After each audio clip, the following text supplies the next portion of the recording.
Meron siyang markings yung buntot niya, kaya napatigil ako at napatingin ako. Para may kakaibang kalapati na nandito. Parang meron na naman tayong love visitor. Uy! Eto siya! Hindi ko napansin to kanina. Ganda niya, parang imported. Huli natin. Tanda lang. Baka lumipad eh. Parang gusto niya lumipad eh. Dalawa. Alauna. Huli natin yung pakpak. Sa dalawa. Tatlo.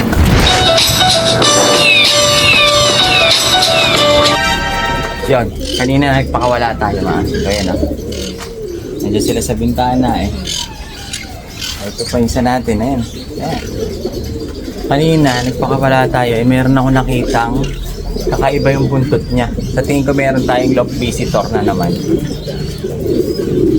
May markings yung kanyang buntot dahil yung kanyang buntot eh parang may design, parang may design yung kanyang buntot, parang ginupitan para magkaroon ng design mga singko. Ewan ko lang kung dumapo dito kasi kanina nakita ko eh biglang gumanon nung tinitignan natin mga ibon, bigla siyang gumanon, lumipad, kaya nakita ko yung buntot dahil bumuka eh. Yung iba natin nasa labas pa. Kaso yung iba pumasok na eh, no? Kumakain na nasa loob na eh. Check lang natin. Ginupitan yung buntot eh. Meron siyang markings yung buntot niya, kaya napatigil ako at napatingin ako. Para may kakaibang kalapati na nandito. Akit tayo, check lang natin. Nasin ko. Kung nandito. Meron na naman tayong love visitor. Ito yung iba natin eh. Ito yung iba natin, mga 5 eh. Makakain na yung mga young bird. Ayun. Ito mga ito ay atin ito. Ewan ko lang yung kaninang dakit. Meron tayong dakit na naman. Nasaan kaya yung ibon? Mukhang maamo eh. Kasi hindi siya dumapo sa bintana, lumipad siya, pero hindi siya dumapo dahil hindi sanay. Hindi naman ito, 5. Ayun yung natin eh. Meron pa doon sa taas ng bintana. Tapos yung iba ito, ayaw pumasok. Yung mga bata, medyo matitigas pa ulo. Pero yung ibang matanda, yun, nandito na sa loob natin eh. Mamaya, tingnan natin. Baka maganda to. May markings, 5. Check ko lang sa taas. Kasi mabubugaw kasi itong mga young bird natin eh. Kung nakadapo siya.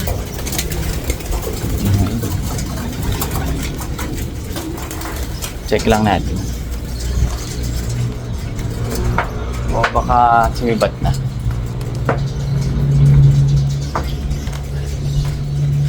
Baka lumipad na, mga 5 wala dito eh.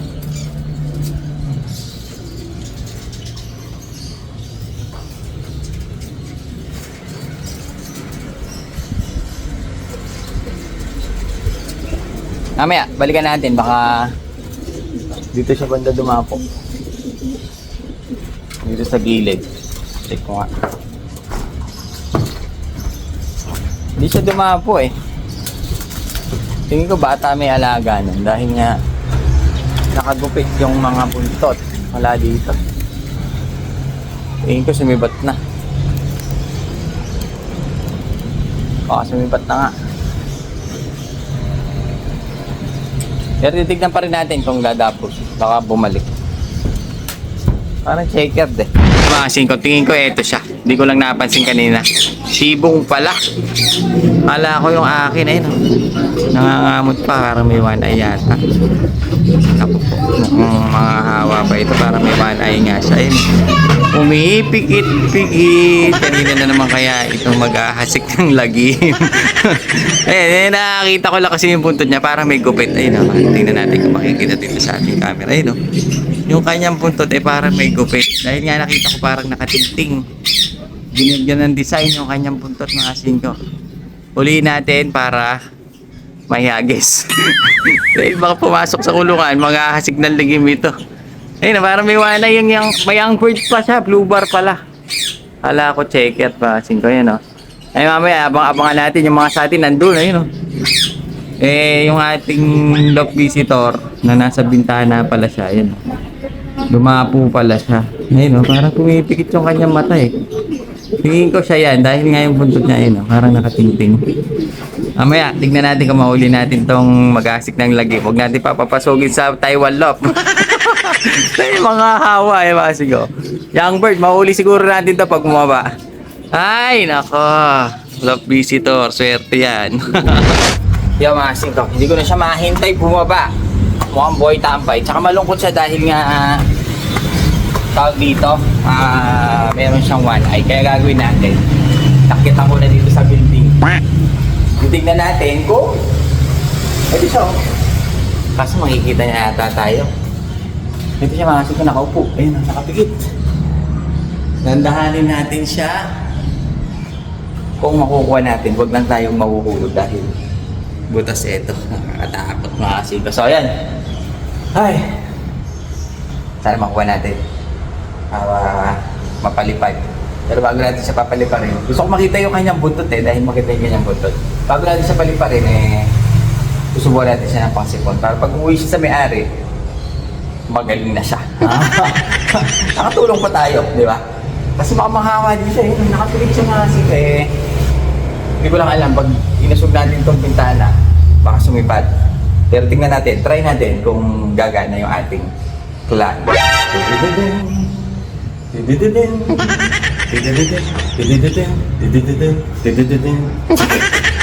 Pakita ko lang sa inyo yung kanyang itsura. Ayun, oh.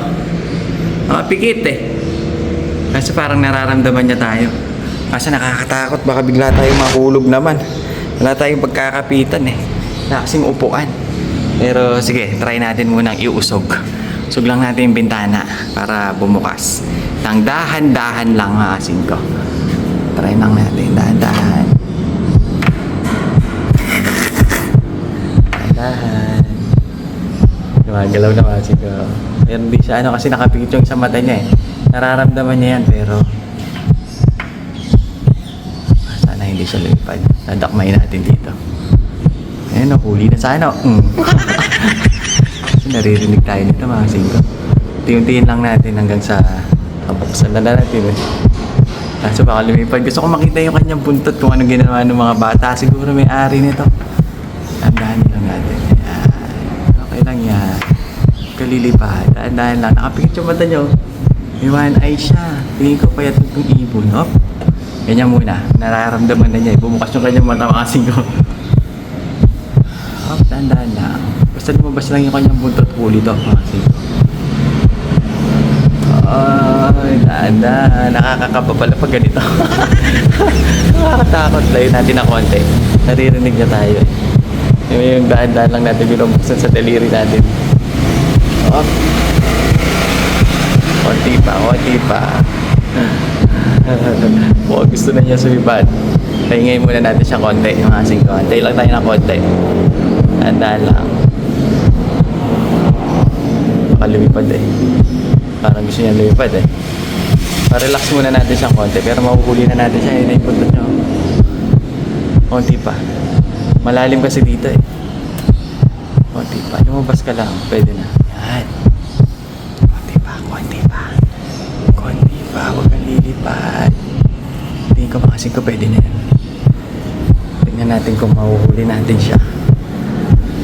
Isa. Kaya. Practice muna. Practice. Kaya. Isa. Dalawa. Alauna. Muli natin pakpak. Isa. Dalawa. Tatlo. Ay. Nabalahibuan siya. Nabalahibuan siya. Ayan, oh. Nasin ko yung kanyang buntot. Dali natin to sa pwesto. Ay, up. Sara muna pala natin yung bintana. Huli ka, balbon. Ganyan ang boy takma. Ayan, mga singko. Ito na yung ibon na huli natin. Isa tayong certified boy takma. Ayun, mga singko. Isang blue bar na young bird pa ito.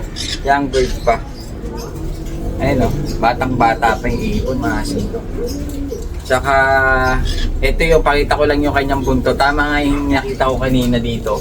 Na ang buntot niya nakagupit mga chika no? May design. Pakita natin mabuti. Natatakpan yung kanyang pakpak no? May design yung kanyang buntot mga chika no?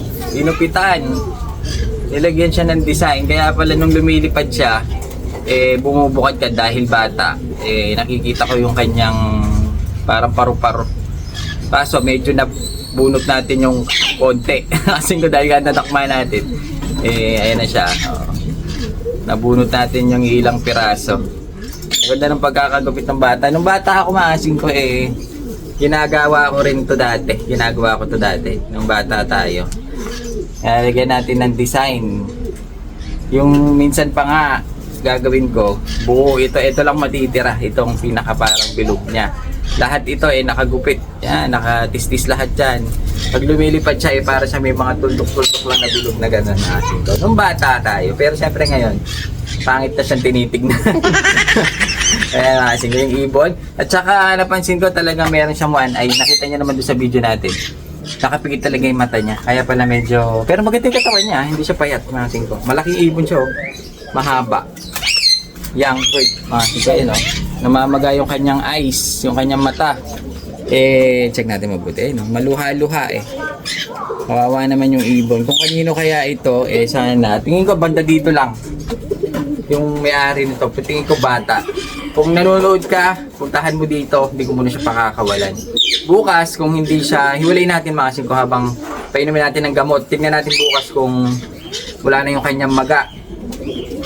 Kung sa inyo to, pwede yung puntahan dito, kunin yung ibon.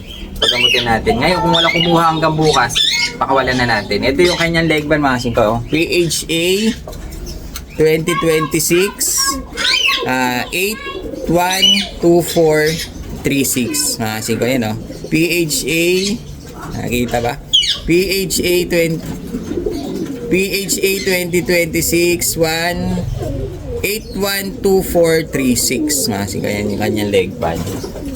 Nakatistis. Ito yung pinaka-marking siya Alam mo na sa ito dahil tignan mo yung buntot niya, nakatistis.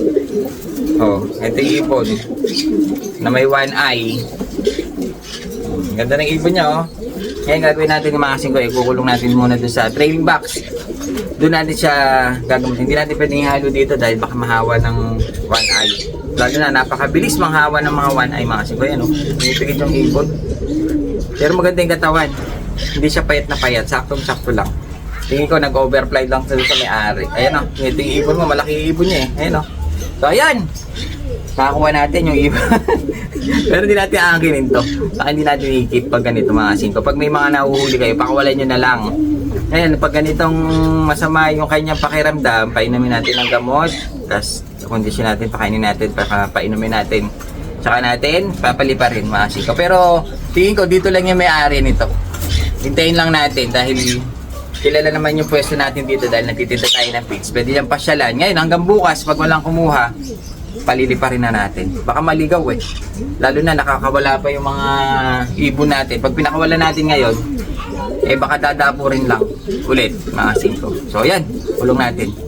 Pag wala, bukas ng hapon, paliparin natin. Ito, ibon mo. Nandito, paggamutin natin. Tignan natin bukas bago natin pakawalan. Kung bubuka yung kanyang mata. Kawawa yung ibon. Ayan.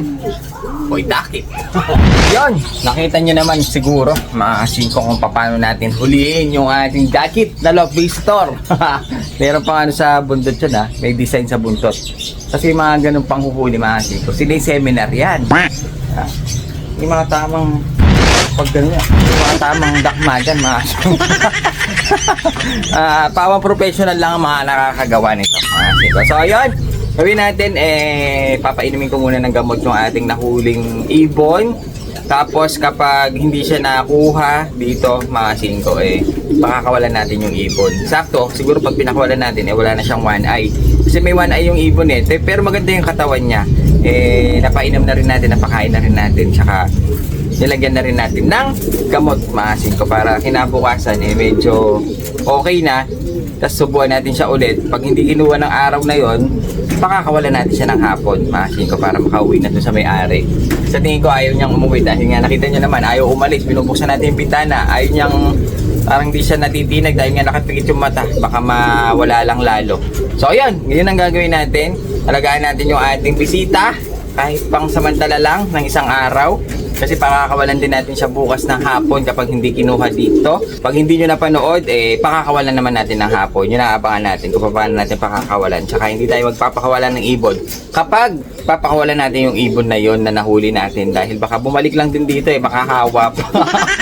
So ayan, bago ang lahat, shoutout muna natin mga tropa pips natin na sila Renz, shoutout sa iyo. Kay Sydney, shoutout.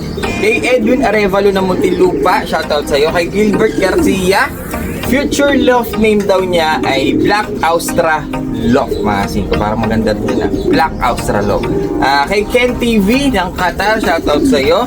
Kay Rain ng Nueva Vizcaya, shoutout sa iyo. At last na natin masin ko si Noel Latade TV ng Italy.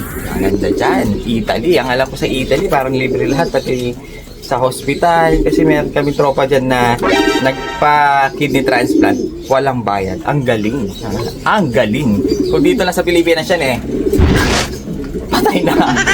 So ayan, sana makabalik yung ating nahuling ibon. Hindi ko muna siya pakakawalan dahil yung kanyang isang mata sarado. Yung pakabila medyo pumipikit pa, kawawa naman yung ibon. Hindi nyo makikita kung saan siya uuwi. Pagalingin muna natin, tsaka natin pakawalan. Ang mga dakit, binebenta. Hindi. Pinapakawalan, ha? Hindi natin binebenta yan. Yung mga binabagsak lang dito ng mga tropa, yung i-out natin. Pag dakit, pakawalan.